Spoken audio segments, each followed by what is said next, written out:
nous avons un portail. Et parfois, quand un ami vient chez moi, ou un réparateur, je les verrai depuis la porte arrière. Je peux voir lorsqu'une voiture s'arrête. Ils viendront au portail et s'arrêteront.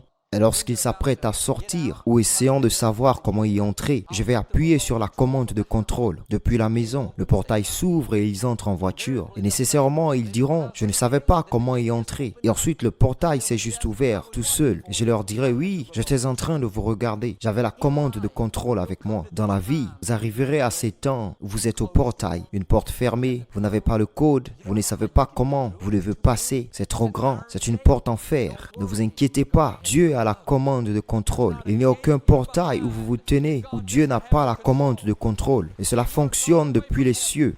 Tout ce qu'il a à faire, c'est d'appuyer sur le bouton, de donner un ordre. Et les anges vont travailler. De puissants guerriers, ces forces puissantes exécutent les ordres de Dieu. Lorsque vous venez devant une porte fermée, une porte en fer, comme je regardais depuis mon entreprise, sachant qu'ils ne seraient pas capables d'y entrer par leurs propres moyens, combien de fois Dieu veille sur vous? Combien de fois il est conscient de vos besoins? Où vous êtes? À quoi vous êtes confrontés?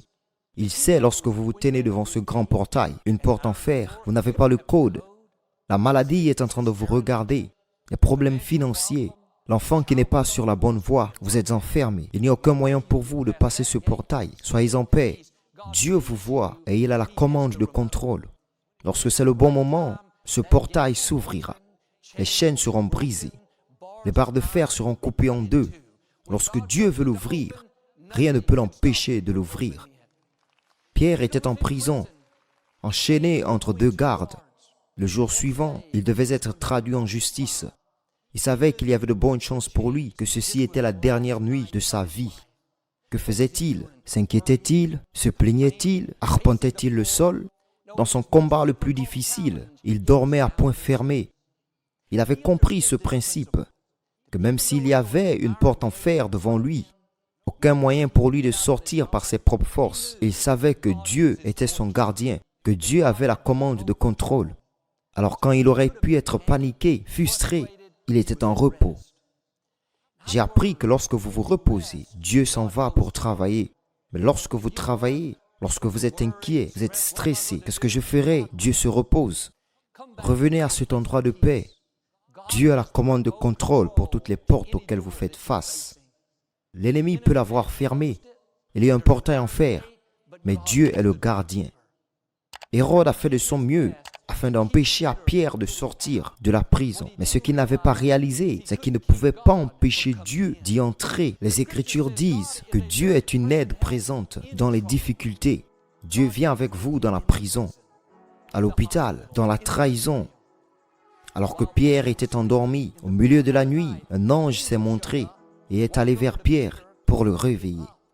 Regardez comment Dieu vient dans les endroits sombres. Il vient lorsque vous êtes blessé, lorsque vous êtes seul, lorsque la vie n'est pas juste. Vous ne pouviez pas aller vers lui, mais Dieu vient vers vous. Il est avec vous maintenant. Il a quelque chose dans sa main, c'est la commande de contrôle. Et il sait comment vous faire sortir. Goliath était 2 fois la taille de David. Il était le champion de l'armée des Philistins, leur soldat le plus redouté. David était jeune, petit, aucune formation militaire, aucune armure. Comment pourrait-il avoir le courage d'affronter Goliath? Qu'est-ce qui lui a donné la passion, le feu, de penser qu'il avait une chance? Lorsque vous venez dans ce moment souverain, ce n'est pas seulement vous, c'est le Dieu le plus élevé qui vous soutient. C'est celui qui a déjà écrit votre scénario, celui qui entre avec vous. Il y aura une foi que vous n'auriez jamais eue, du courage et de l'audacité qui vous catapultera en avant. Comme David, il y a des temps où vous pensez que vous allez juste au travail. Vous êtes juste en train de prendre soin des enfants ou faire une course. Ce que vous ne réalisez pas, c'est qu'il y a un moment souverain. Un moment que Dieu a orchestré stratégiquement afin de vous mettre au bon endroit et au bon moment. de rencontrer les bonnes personnes, d'entendre les bonnes choses. La foi va monter au-dedans de vous. Vous serez en train de voir des choses se passer que vous ne pourriez jamais voir y arriver. Lorsque vous renversez ce géant, pour ainsi dire, vous regarderez en arrière et vous penserez, comment ai-je pu faire cela? Comment je suis arrivé ici? Comment ai-je rencontré cette personne? Comment cette maladie a-t-elle disparu? Comment les membres de ma famille sont revenus sur le droit chemin? C'est la souveraineté de Dieu, quelque chose qu'il avait planifié que vous ne pouviez pas arrêter. Prenez cela de la bonne façon.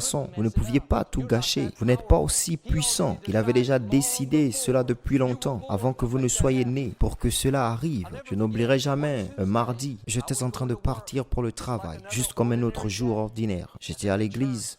Un ami a appelé. Je ne l'avais pas parlé depuis des années. Il a dit, Joël, j'aimerais t'emmener déjeuner aujourd'hui. J'ai dit, désolé, je suis très occupé. Remettons cela à un autre jour. Il a dit, non, c'est très important. Je veux le faire aujourd'hui. J'ai dit, de quoi s'agit-il? Il a dit, je te dirai quand tu viendras. J'ai pensé, oh, génial. Il va avoir un projet. Il va avoir besoin de quelque chose de ma part. J'ai annulé un rendez-vous pour y aller. Normalement, je ne l'aurais pas fait. Je suis très systématique. Mais pour une raison, je voulais y aller. Nous sommes arrivés au restaurant. Il a dit, Joël, l'équipe de basket des Rockets quitte le centre compact. Tu devrais essayer de l'obtenir pour ton église. Ce qu'il ne savait pas, c'est que nous avons été refusés 2 fois, essayant d'acheter des propriétés pour construire un auditorium. J'étais découragé, pensant que nous étions dans une impasse. Et lorsqu'il a dit cela, c'était comme une bombe qui explosait de l'intérieur. Je savais que ce bâtiment était supposé être le nôtre. Regardant en arrière maintenant, je ne sais pas comment j'avais eu la foi pour cela. J'ignorais que la rénovation allait coûter des dizaines de millions de dollars. Et parfois, Dieu vous cachera des choses pour votre propre finalité. Je n'étais pas dirigé par des critiques qui disaient que nous ne devions pas avoir une chance. J'avais cette confidence inébranlable, sachant que Dieu pouvait frayer un chemin, même si je ne voyais pas ce chemin. Il y a des temps où vous n'avez pas de choix. Dieu vous donnera la foi. Il apportera le bâtiment à vous, les idées, les bonnes personnes, la faveur. C'est le Seigneur souverain. Les habitants de la ville ont bâti ce bâtiment pour que les Rockets puissent y jouer.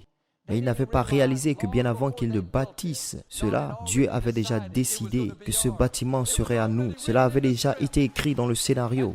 Au bon moment, sa volonté souveraine s'est accomplie. Et je suis tout à fait favorable à la prise de décision, tout en honorant Dieu et en étant notre meilleur. Mais il y a des temps où nous n'avons pas de foi. Nous faisons des erreurs, nous nous éloignons du chemin, nous n'avons pas fait de notre mieux. Mais lorsque c'est sa volonté souveraine, il passera outre vos doutes.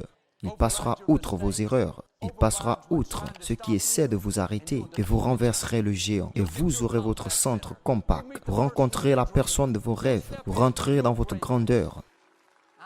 Je me couche la nuit et je dors en paix, sachant qu'il y a un Dieu souverain. Parce que si cela ne tenait qu'à moi, je m'inquiéterais. Je pourrais faire des erreurs. Je pourrais ne pas avoir la foi. Je pourrais penser que le géant...